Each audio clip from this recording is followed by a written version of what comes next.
Olá, sejam todos bem-vindos. Sou o Dr. Frederico Barra, estamos aqui no podcast da PM. Hoje a nossa convidada é a doutora Cláudia Cherim, ela é dermatologista, a nossa professora aqui do curso de dermatologia da nossa pós-graduação. A gente vai conversar um pouquinho sobre quedas de cabelos, né? Mitos e verdades, o que acontece aí com os pacientes que estão perdendo o cabelo, como é que os nossos alunos podem ajudar seus pacientes. Então, vamos conversar um pouquinho sobre isso, tá bom? Doutora Cláudia, seja muito bem-vinda. Obrigada pelo convite. Tudo bem com você? Tudo bem. Doutora Cláudia, o nosso objetivo aqui, então, é um papo bem formal sobre esse assunto, mas antes disso, se apresente para a gente. Por que você escolheu fazer dermatologia? Você estava morando em São Paulo e voltou para Goiânia. Como é que é essa sua história? Então, eu fiz meu curso de medicina em Cuiabá, na Federal de Mato Grosso. Lá na faculdade, a gente tinha, assim, confesso para vocês que a dermatologia era bem pouca. A gente tinha pouco acesso à dermatologia, mais pouco limitado. Contato, né? E que eu percebo que é uma deficiência dos cursos de medicina, né? O acesso, assim, à dermatologia ainda é pequeno.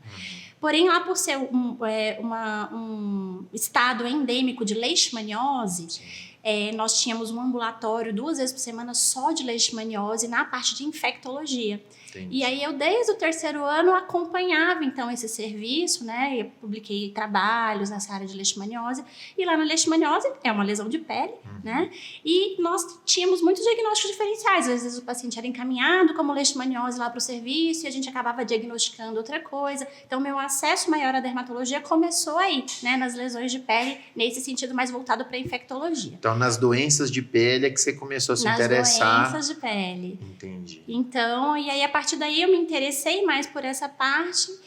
E ao finalizar o curso, inicialmente eu estava pensando em fazer pediatria, porque eu gosto muito de criança. Até passei na prova de residência para pediatria, mas aí decidi, não, que era dermato mesmo, até porque a dermatologia tem uma demanda muito grande também para crianças, né? Então a gente atende muitas crianças na parte de dermatologia. Então eu falei, vou me realizar aí nos 2 sentidos, né? As crianças e a pele, que era o que eu realmente estava tendo um contato maior ali durante a fase acadêmica. E aí fiz minha residência em Uberlândia, na Federal de Uberlândia, na UFO. Fiz a dermatologia 3 anos. Abri meu consultório depois em Cuiabá. Depois me casei, me mudei para Venezuela. Eu não sabia disso. Sim, morei 1 ano e meio na Venezuela. Interessante. 1 ano e meio, que meu marido trabalhava lá. Fiquei 1 ano e meio, depois voltei. E aí eu voltei para São Paulo. E aí lá em São Paulo já comecei a trabalhar. Desde Cuiabá eu já comecei nessa parte acadêmica também. Fui preceptora de residência da dermatologia lá. Em São Paulo também, nessa parte mais acadêmica, de ensino, professora, e sempre atuando aí na dermatologia. E lá em São Paulo que eu comecei também esse meu interesse pela tricologia, que é essa parte, né, que estuda, né, os cabelos. Então a gente às vezes fala tricologia, às vezes quem ainda não é muito da área, né, não sabe o que é tricologia. Acha que é tricô, né? Que é tricô, né? Então, a tricologia, então, é o estudo, né, das doenças, não só do cabelo, do fio, mas também das doenças do couro cabeludo. Então, essa parte, né, que foi me interessando lá em São Paulo. E lá em São Paulo também eu dava aula num ambulatório que era só de demanda de cabelo, era um ambulatório só de tricologia. Fui preceptora também de uma pós de tricologia. Então, aí começou todo o meu interesse também nessa parte capilar lá em São Paulo.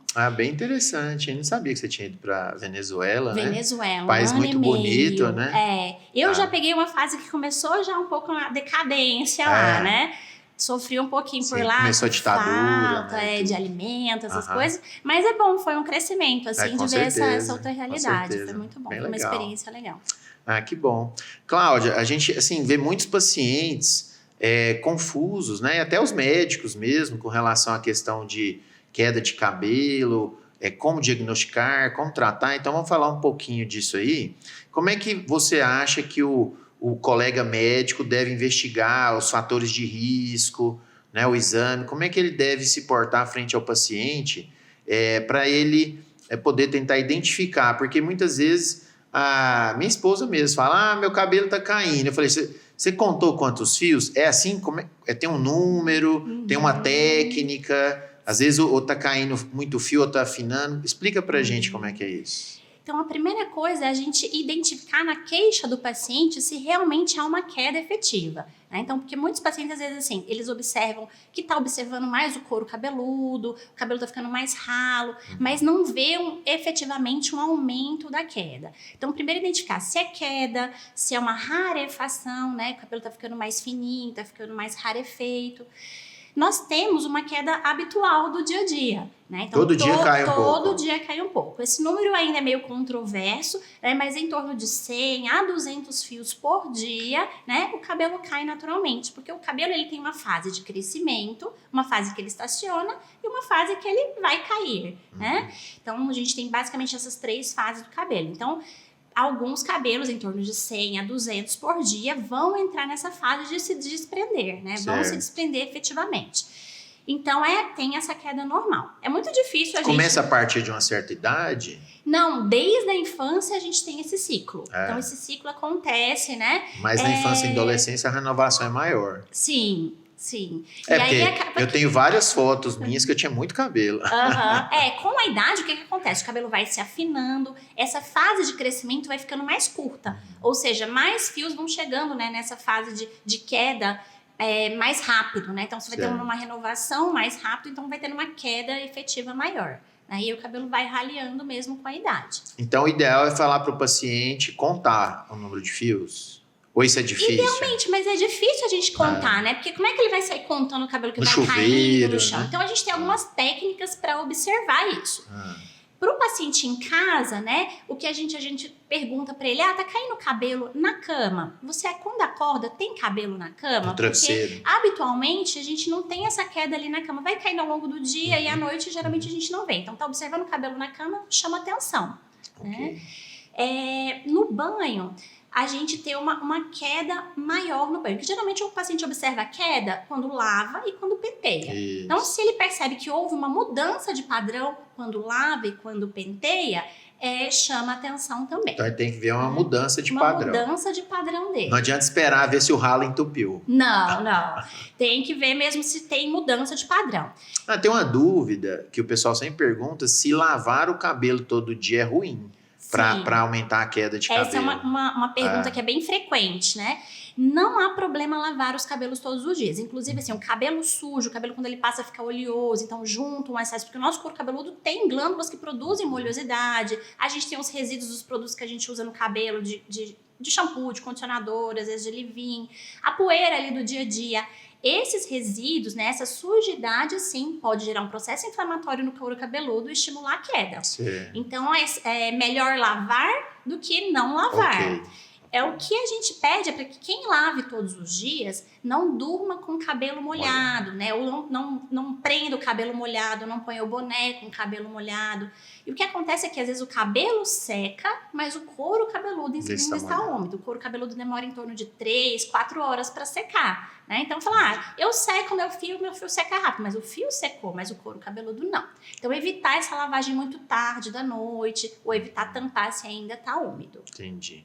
E além dessas questões de observar em casa mesmo, né, que o paciente pode fazer, ele pode estar observando, o que o médico faz no consultório também? O que vocês fazem no consultório? Para a gente evidenciar essa queda, né? Então, o paciente chega com essa queixa, eu quero realmente mostrar para ele e eu ver, né, se realmente está caindo mais do que o habitual. A gente faz um testezinho que é super prático no consultório, que chama-se teste de tração. Um teste de tração suave. Idealmente, o paciente, né, tem que estar 2 dias sem lavar o cabelo, porque o teste foi padronizado com o paciente 2 dias sem lavar o cabelo, porque se ele lavou ali no dia do exame, muito já caiu naquele banho, no pentear ali antes de ir para consulta. Então, o paciente fica 2 dias sem lavar o cabelo, e aí a gente pega ali um chumacinho de mais ou menos 50 fios, isso a gente treina no dia a dia ali do ambulatório, né, a gente já tem a prática ali de pegar um chumacinho de mais ou menos 50 fios e faz uma tração suave. Vai puxar. Dá um puxão. E aí já é padronizado. Literalmente puxar o cabelo. Um puxão. E o paciente fala, meu Deus, meu cabelo já tá caindo, eu vi na consulta, ela ainda puxa, né? Mas é um método, né, pra gente evidenciar se realmente tá caindo mais. Então, nesse puxão, o normal, com 2 dias sem lavar, pegando mais ou menos 50 fios, é cair até 4 fios no puxão. Se de repente esse puxão então, tá saindo mais do que isso, 5, 6 fios, a gente fala que é um teste de tração positivo e possivelmente esse paciente realmente está tendo uma queda maior do que a habitual. Então, uns 10% é normal cair. Até 10% é normal, acima disso já é um teste positivo. Ok. E aí, a partir daí, desse teste positivo, né, a gente vai lançar mão de uma investigação mais intensa para buscar as causas dessa queda. De vez em quando a gente vê algumas técnicas de estudar o fio de cabelo. Também é feito isso? Sim. Como é que é feito isso? Hoje nós temos um aparelho, né, que é o dermatoscópio. Ele pode ser assim um aparelho manual que nós colocamos ele no couro cabeludo e visualizamos, ou pode ser um vídeo dermatoscópio, que a gente reproduz essa imagem numa tela, numa TV, ou no computador, né? Para ampliar e até para mostrar para o paciente também, para ele acompanhar com a gente o exame. Okay. Né? Então chama-se tricoscopia, que é a dermatoscopia do couro cabeludo. E a gente consegue analisar não só o couro cabeludo, mas a gente consegue analisar a haste do cabelo. E aí, com essa avaliação, nós temos padrões. Então, para cada doença, eu tenho um padrão de avaliação. Então, por exemplo, se é uma calvície. Na calvície, eu sei que quando eu olhar, né, fazer a tricoscopia, eu vou observar um afinamento desse fio, eu vou observar uma diminuição de fios por unidade folicular. A unidade folicular é um agrupamento. Nossos fios não ficam só um por um, eles se agrupam. Geralmente se agrupam entre 2 e 4. Tá? Okay. Então, se eu olhar e aí, de repente, assim, a maioria tá só com 1 ou 2 fios, eu quase não vejo com 3 ou com 4. Então, eu tenho alguns sinais que foram já documentados, mapeados para cada doença. Tanto de alteração de couro cabeludo quanto de alteração de haste, de fio. Então, eu consigo, com essa avaliação, não deve ser uma calvície, ou não deve ser uma doença inflamatória do couro cabeludo, que nós temos várias, né? Ou não deve ser só uma queda por alguma deficiência aí, às vezes nutricional, por um estresse ou um pós-infeccioso. Então, com esses achados, eu vou montando um quebra-cabeça para pensar qual deve ser a doença que esse paciente tem, né? No couro cabeludo ou no fio. Então, no consultório, vai fazer a dermatoscopia do couro cabeludo. E aí você vai pedir alguns exames de sangue também para investigar essas causas que você falou, causas hormonais, endocrinológicas, sim, né? Reumatológicas. Uma das principais queixas, né, de queda de cabelo, de causas de queda de cabelo, é uma alteração que nós chamamos de eflúvio telógeno. Telógeno Explica pra gente o que é esse eflúvio. O telógeno é uma daquelas fases que eu falei pra você, que a gente tem 3 fases. Uma de crescimento, uma de estacionamento do fio e a fase de queda. Essa fase de queda chama-se fase telógena. É a fase que o fio se desprende e cai. Essa fase dura mais ou menos 3, 4 meses. Então, ele vai num processo de queda e cai. Normalmente, né, nós temos aí mais ou menos uns 25% dos nossos fios nessa fase de processo de queda. Então, o eflúvio telógeno mais cabelos chegam nessa fase juntos, tá? Então, a gente vai observar uma queda maior, porque vários chegaram juntos nessa queda. Nosso crescimento de fios é assincrônico, assim, cada fio tá numa fase. Porque senão, de tempos em tempos, ia ter uma queda muito grande de fios. Então, cada fio tá numa fase. Então, no eflúvio telógeno, a gente acaba tendo, por algum motivo, uma sincronização e uma queda maior por dia. E aí, a gente tem várias causas para isso. E essas são as que a gente geralmente investiga com exames. Entendi. Então, eu tenho causas por deficiências nutricionais, então uma deficiência de ferro, uma deficiência vitamínica, uma deficiência de vitamina D, alteração hormonal, uma alteração de tireoide. A gente tem por causas inflamatórias, assim, então paciente que tem, às vezes, um lúpus ou alguma doença inflamatória, ou paciente que passou por algum pós-infecção. O paciente com lúpus, só de ter o FAM positivo, que é aquele exame de sangue, ele já tem uma predisposição a ter queda ou tem que fazer o critério diagnóstico de lúpus? Tem que ter o critério diagnóstico de lúpus. Não basta ter o FAM positivo. Não basta ter o FAM positivo. Até porque a gente sabe que o FAM positivo, assim, tem até uma graduação do FAM, geralmente 1/80, né? A gente tem um percentual de população normal, né, que tem um FAM positivo. Tá, mas se for muito alto, tipo 1/640... Sim, aí a gente tem que fazer toda a investigação para ver se ele já não está com a doença. O lúpus, né? Então, mas ter o FAM positivo sozinho não é um fator de risco para o cabelo cair. O que acontece, assim, que às vezes se a gente tem um FAM positivo, a gente sabe que as doenças autoimunes às vezes gostam de estar associadas, né? Sim. Às vezes algum FAM positivo pode ser um indício que ele pode estar tendo alguma outra doença autoimune ali junto e ativa, que poderia ser um motivo de queda. Eu atendi uma paciente, estava tratando ela de osteoporose, e ela me relatou que o cabelo caiu por causa de uma doença autoimune. Existe doença autoimune só com queda, sem ser o lúpus, né? Só com queda de cabelo? Sim, nós temos algumas doenças autoimunes específicas do couro cabeludo. Uma delas é uma que chama-se líquen plano. Então, é uma doença autoimune do couro cabeludo, né, Específica, líquen plano pilar, e aí ela gera, né, por um processo inflamatório autoimune, a queda do cabelo, e é uma queda, assim, que é importante a gente fazer um diagnóstico precoce, porque não acontece só a queda e depois uma recuperação total daquele fio, porque a queda é acompanhada pela inflamação de um processo cicatricial. Então, a gente vai fazendo cicatriz no couro cabeludo e em cima de cicatriz a gente sabe que não nasce mais cabelo. Então, a gente tem que diagnosticar e tratar o quanto antes esse processo inflamatório para evitar cicatrizes do couro cabeludo. Então, as quedas não são iguais, né? Porque não a maioria são iguais, né? A maioria dos pacientes, às vezes, querem ir na farmácia comprar uma vitamina para queda de cabelo e resolver. Não é assim. Exatamente, não é assim, porque existem muitas doenças, né? Tanto internas, né, sistêmicas, quanto doenças específicas do couro cabeludo que podem gerar a queda. E os tratamentos não são iguais. Não é toda queda que uma vitamina vai ser suficiente para tratar, né? E lembrar também que excesso de vitamina dá queda de cabelo, né? Então, algumas hipervitaminose A, às vezes hipervitaminose até de algumas do complexo B, podem dar queda de cabelo. Então, às vezes você está até se prejudicando, né, ao comprar uma vitamina, né? E o que a gente percebe hoje, assim, que as suplementações vitamínicas vêm acontecendo, várias especialidades vão, né? Então, ele vai no ginecologista, passa vitamina. Ele vai no endócrino, passa vitamina. Ele vai no nutrólogo, passa vitamina. Então, e ele acha que tá prescrito, vou tomar. E ele toma de todos, né? Aquele paciente bem certinho, né? Toma de todos. E aí pode ser que esteja acontecendo uma hipervitaminose, né? Então, a gente investiga também quais são os medicamentos que esse paciente já toma. Nós temos medicamentos para outras doenças que podem causar queda de cabelo. Então, um paciente que toma lítio, por exemplo, né? Um paciente que está, então, tomando algumas medicações podem causar queda. Então... Isso aconteceu com a minha tia. Minha tia foi em 3 médicos totalmente diferentes e cada um passou complexo B para ela de marcas diferentes. Ela começou a tomar os 3. Aí ela foi fazer um exame de sangue e deu lá 6 mil. Aí ela me ligou, tô preocupado, meu exame deu muito alto aqui. Eu fui ver, assim, não tem muito problema, né? Você ter um complexo B muito alto. Não existe um risco muito grave de alguma lesão, a toxicidade importante. Suplemento de vitamina D, né? Muito alto, tóxico. Mas aí eu expliquei para ela, vamos suspender 2, a senhora mantém só 1, porque é isso aqui que está acontecendo. Então, realmente... a gente percebe que às vezes tem essa questão de hipervitaminose, né? Agora a D também, né? Tá muito na moda, né? Muito na moda, né? Existe correlação da vitamina D com queda de cabelo? Sim, a hipovitaminose D pode dar, sim, queda de cabelo. Então, a gente sempre investiga, né? Na queixa de eflúvio, né? De queda de cabelo, a gente faz parte da investigação vitamina D. Os principais vitamina D, ferro, zinco. A gente investiga o ferro na forma da ferritina, que é o depósito de ferro, né? Que é o principal padrão que a gente observa. Um hemograma mesmo, geral. A gente investiga a tireoide, que é uma das principais causas, né? De hormonais, assim, né? De doença autoimune.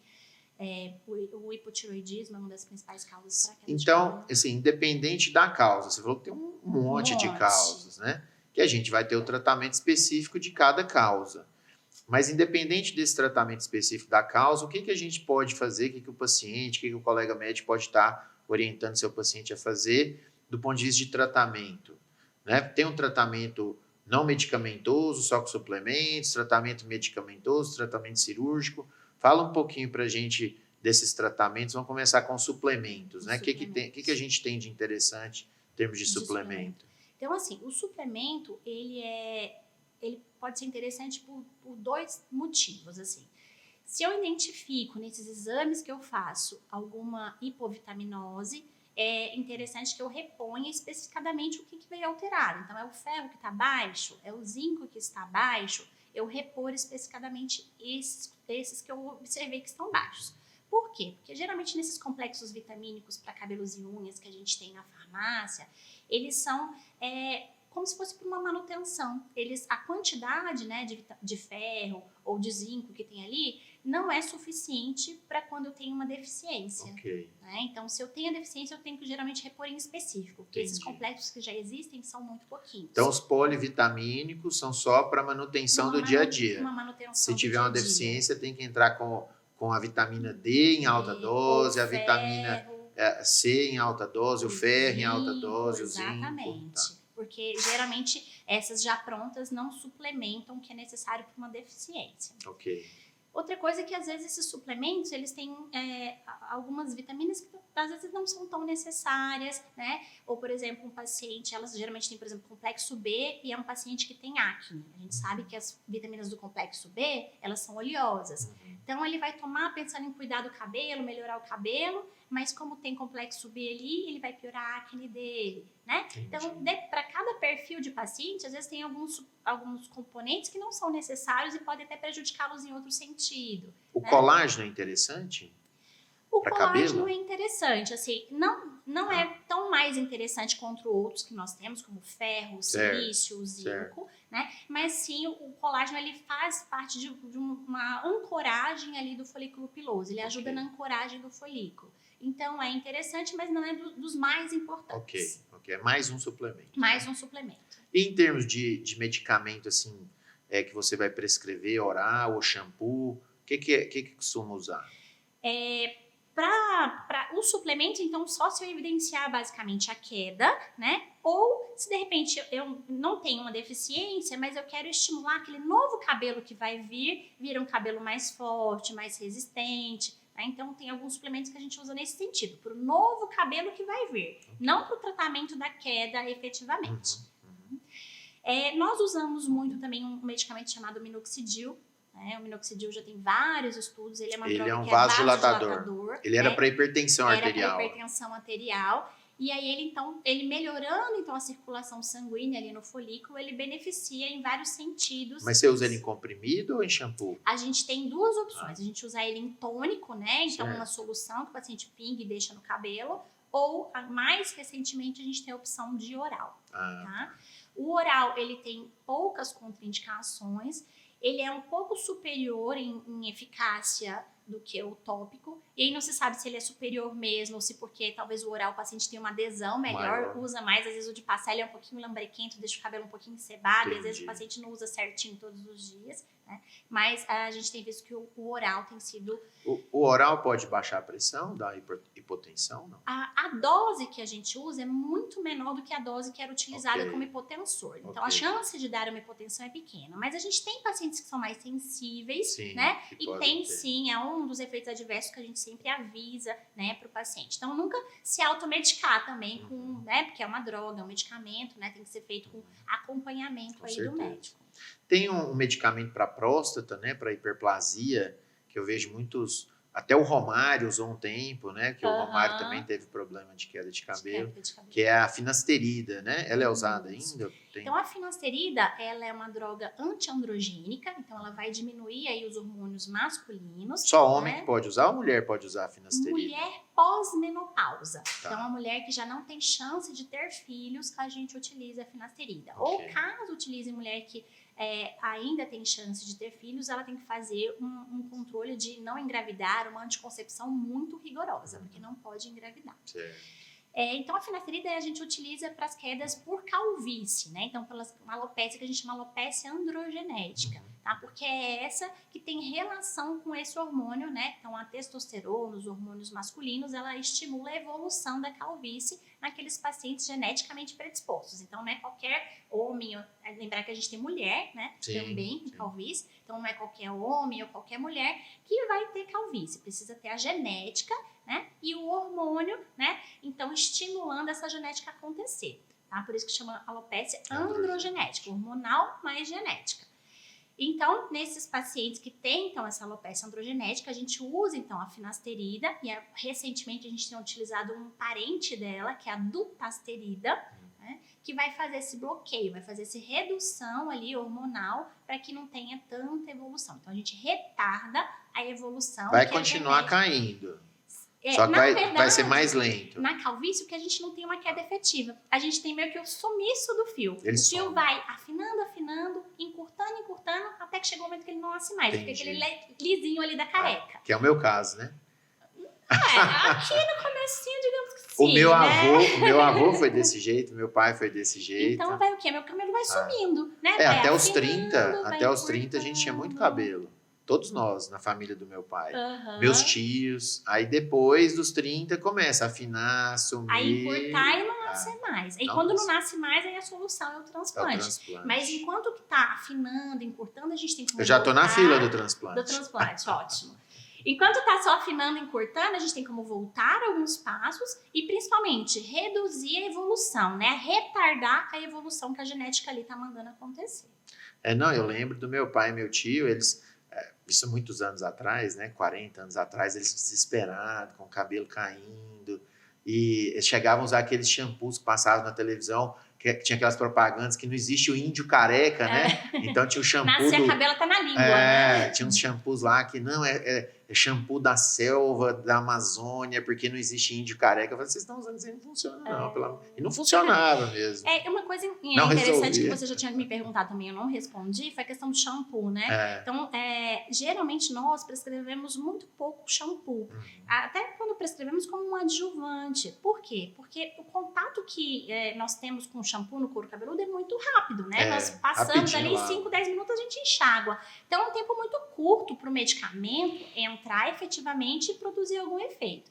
Então, assim, o shampoo é o menos necessário. Se fosse no usar, ia usar à tratamento. noite, na hora de dormir. E não lavar, né? Logo depois. Isso, então por isso que a gente usa mais os tônicos, né? Aham. Porque eles tem um tempo de contato maior. Né? Então o shampoo realmente é o menos necessário no tratamento. Certo, ótimo. E do ponto de vista de cirurgia, né? A gente começou a falar do transplante. Eu lembro também que há uns 20 anos atrás, os cirurgiões plásticos começaram a fazer transplante, ia para o centro cirúrgico, tomava anestesia. Então tinha uma certa dificuldade, porque era um procedimento mais caro, era um procedimento que às vezes nem todo mundo tinha acesso, né? Não tinha habilidade para fazer. Como é que está a questão do transplante? O que evoluiu nesses 20 anos? Hoje o transplante, nós mudamos assim em relação à técnica, né? Então a técnica modificou. Antigamente era transplantado grupamentos de pelos, de folículos, né? Então, tiravam um grupamento de folículos e implantava. Então, dava muito aquele aspecto a gente chama de cabelo de boneca, né? Sim. Ficava aqueles tufinhos. Então, a estética desse transplante não era tão boa, né? Qualquer um que olhasse, ele falava, nossa, aquele lá fez transplante, né? Porque era transplantado agrupamento. Certo. Hoje, nós conseguimos transplantar a unidade folicular, né? Então, aquele grupinho só de 2 até 4. Okay. Geralmente, aqui na frente, a gente coloca só um fiozinho para ficar mais parecido com o natural, né? O desenho também, hoje a gente já tem um estudo maior da harmonia da face, tem um visagismo melhor, então a gente consegue fazer desenhos que são mais naturais também. Certo. Então, essa técnica veio avançando, né? E com isso também sendo também mais acessível a mais pessoas. Então, hoje você consegue fazer isso no consultório? Hoje a gente faz como um procedimento de cirurgia ambulatorial. Você tem o procedimento, que é o MMP, e a cirurgia, que é o FUE, é isso? Isso. Assim, explica pra gente o que é o MMP e depois o FUE. Faz parte de um tratamento medicamentoso. Só que em vez de eu utilizar esse medicamento ou via oral ou o paciente passar, a gente consegue entregar os medicamentos diretamente para o folículo piloso. Então eu entrego o remédio lá onde eu quero que ele haja mesmo. Seria então, o minoxidil mesmo? A gente pode entregar minoxidil, a gente pode entregar a própria finasterida e dudasterida, a gente pode entregar vitaminas, a gente pode entregar fatores de crescimento. Então, com um aparelho, né, é um aparelho que tem várias agulhinhas, a gente passa um anestésico para ser bem cômodo essa aplicação, e aí a gente entrega diretamente esse medicamento para o folículo. Então, com menos chances de efeito adverso sistêmico dessa medicação, e com mais efetividade também, porque eu já estou entregando lá para onde eu quero que ele haja. Então, a gente borrifa esse medicamento ali para dentro do couro cabeludo, ele fica ali do ladinho do folículo agindo, e ele consegue agir por vários dias ali. Então, geralmente, essas aplicações são uma vez por mês. Então, e são bem efetivas, assim, para uma ajuda, né? Um auxílio aí para os tratamentos. Esse seria mais indicado para aquela pessoa que está caindo o cabelo, e não o que já caiu, né? Para o paciente paciente que está caindo o cabelo, mas, por exemplo, para aquele paciente já calvo, mas que ele pretende fazer um transplante, ou até ele já fez um transplante e eu quero conservar, que ajudar o transplante. quero manter, conservar aquilo ali, manter aquela área ali que não foi doada, mas está ali do ladinho. Ou o paciente que vai fazer o transplante, eu quero melhorar a qualidade do fio dele que vai ser transplantado. Aí você faz o MMP. Então a gente faz antes do transplante, pós-transplante. Você tocou num ponto interessante. Quem faz o transplante de cabelo, esse transplante pode cair depois? O Pode pelo sumir? que foi transplantado, não. Por quê? Na calvície, nós temos, lembra que nós conversamos que é o hormônio, né, masculino, que vai agir lá no folículo em quem tem a genética para estimular, afinar, encurtar e não nascer mais. Só que isso não acontece em todo o couro cabeludo. Os pelos daqui da região de trás occipital e aqui da lateral, aqui da região temporal, eles não são afetados por esse processo. Okay. Tanto não sei se vocês já perceberam, todo careca geralmente fica com aquela faixinha atrás. Né? Por quê? Porque esse pelo não é afetado por essa ação hormonal. E é por isso que é daqui que nós tiramos o transplante. Porque esse pelo, ele nunca vai ser influenciado por essa ação hormonal. Então, aquele que eu transplantei, ele não vai ser afetado por esse processo, que a gente chama de miniaturização. Porém, os ao lado vão, né? Então, a gente precisa cuidar, né? Para que esses ao lado, né? Não vão sumindo, né? E por isso fazer o MMP, então. Manter com o MMP. Interessante. Né? E por isso que, às vezes, o paciente não faz só um transplante. Às vezes, ele, depois de alguns anos, ele, às vezes, precisa fazer um segundo transplante. Lembrar que o transplante não é ilimitado também, né? Não posso fazer 10 transplantes. Por quê? Eu tenho uma área doadora que é finita, né? Porque se eu começar a tirar demais, eu vou começar a ter uma calvície aqui atrás, porque eu tirei todos os folículos. Então, tem que ser feito com um profissional que saiba calcular o quanto ele pode tirar para não deixar um defeito nessa área, né? Então, tem todo um cálculo que é feito para pensar se esse paciente, na evolução dele, será que ele vai precisar de um segundo transplante? Então, eu vou ser mais conservador nesse, para eu deixar ele com a possibilidade de fazer um segundo depois se ele precisar. E não vou acabar com tudo que eu posso agora e depois, se ele precisar no futuro, eu não conseguir ter pelo de onde tirar. Tem que saber o que está fazendo, exatamente. Né? E interessante que agora a gente está começando a tirar pelos corporais também. Então, se de repente o paciente tem pouca área doadora ali na região ali da nuca, né? A gente tem tirado pelo da barba, pelo do tronco, para ser também para pôr no corpo. Interessante. E do ponto de vista da cirurgia existe alguma técnica da cirurgia ambulatorial que é diferente? Né? Antes existia o FUT, agora é o FUE. Como que é a diferença desses dois? Ainda se existe as duas técnicas. Nós ainda fazemos, né, para casos selecionados, as duas técnicas. Mas, mais atualmente, a gente tem feito essa mais nova, que é a FUE. Qual que é a diferença? A diferença é o modo de extração do pelo. Então, na FUT, que é essa técnica mais antiga, nós extraímos uma faixona, né, de couro cabeludo. Então, o paciente ficava com uma cicatriz bem grandona aqui nessa região da nuca. Então, se de repente ele cortasse o cabelo mais curtinho, isso apareceria. E aí, com essa faixa de cabelo, lá no microscópio, se separava esses folículos, essas unidades foliculares, para ser implantado. Hoje, em vez de tirar nessa técnica nova que chama-se FUE, em vez de tirar essa faixona, eu vou tirando unidade folicular por unidade folicular. Então, em vez de ter uma cicatriz grandona, o paciente vai ter várias mini cicatrizes que o cabelinho do lado vai ser capaz de tampar. Então, fica menos evidente uma cicatriz se de repente esse paciente tiver que cortar o cabelo mais baixinho, né? Então, fica mais estética essa cicatriz. E a gente consegue também modelar melhor essas unidades foliculares para implantar. Então, é uma técnica que acaba, então, sendo ter um pós mais tranquilo, porque o paciente não tem aquele cortezão na nuca, né, que às vezes incomodava, repuxava. Então, um pós bem mais tranquilo do que o pós que a gente tinha com a técnica anterior. Ótimo, muito bom. E os nossos alunos aqui na PM, doutora Cláudia, na pós de dermatologia, né, que você é coordenadora, eles aprendem tudo que a gente conversou aqui no dia a dia aqui do consultório, atendendo os pacientes, nas aulas teóricas e práticas. Você consegue passar isso para eles? Eles conseguem ver isso no dia a dia? Sim, então a gente já tem, né, um ambulatório que a gente tem uma demanda grande de pacientes. E os pacientes têm buscado muito por queda de cabelo, né? Não só, antigamente a gente tinha um perfil muito feminino, né? Mas hoje a gente vê que homens também estão procurando. Então a gente tem uma demanda grande de queixa de queda de cabelo no ambulatório. E aí no ambulatório a gente consegue, então, fazer todo esse trabalho que nós conversamos, né? Conversar com o paciente com uma anamnese direcionada para queda de cabelo. Então, os alunos aprendem o que perguntar para esse paciente quando está com essa queixa de queda de cabelo para identificar qual deve ser a causa. Nós conseguimos também fazer no exame físico, fazer esse teste de tração. Nós aprendemos a tricoscopia, então identificar os padrões tricoscópicos de cada tipo de queda de cabelo para a gente já direcionar a possibilidade dessa causa. Nós conseguimos, então, selecionar quais são os exames que vão ser necessários para esse paciente, a depender da causa do exame físico. Dependendo também, nós não conversamos, mas alguns pacientes, mesmo fazendo a tricoscopia, às vezes eu ainda tenho dúvida de qual é o diagnóstico dele. Um procedimento que nós fazemos aqui no ambulatório é a biópsia do couro cabeludo. Então, nós anestesiamos, tiramos um pedacinho do couro cabeludo e mandamos isso para a patologia, para o exame microscópico disso, que nos ajuda a identificar algumas causas assim que não ficaram muito claras no exame físico, né, ou na tricoscopia. E nós conseguimos direcionar esses pacientes para os tratamentos ambulatoriais. Então aqui a gente faz o MMP. A gente tem outro jeito de entregar esse medicamento, que é com a intradermoterapia, que nós aprendemos também.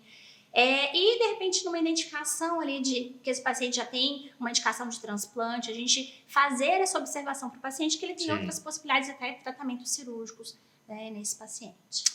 Doutora Cláudia, acho que foi excelente, acho que foi muito boa essa conversa. Queria agradecer você pela presença.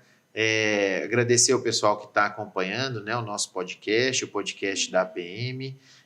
Vocês podem acessá-lo várias vezes para que possam estar revendo, então, essa conversa, né, aprendendo, ajudando aos seus pacientes, tá bom? Muito obrigado, doutora. Obrigada, agradeço vocês. Fico à disposição aí, se alguém ainda tiver alguma dúvida, pode me perguntar pessoalmente, se for aluno nosso. Se não for aluno nosso, tem as redes sociais aí, estou à disposição aí para esclarecer. Se for paciente também, estou à disposição aí para esclarecer qualquer dúvida. Excelente. Então, quem tiver dúvida ainda, né, com relação ao nosso curso de dermatologia, pode estar entrando em contato aqui na empresa ou com a doutora Cláudia para esclarecer, né, para que você venha fazer parte, então, da família PM, tá bom? Muito obrigado e até mais. Até mais.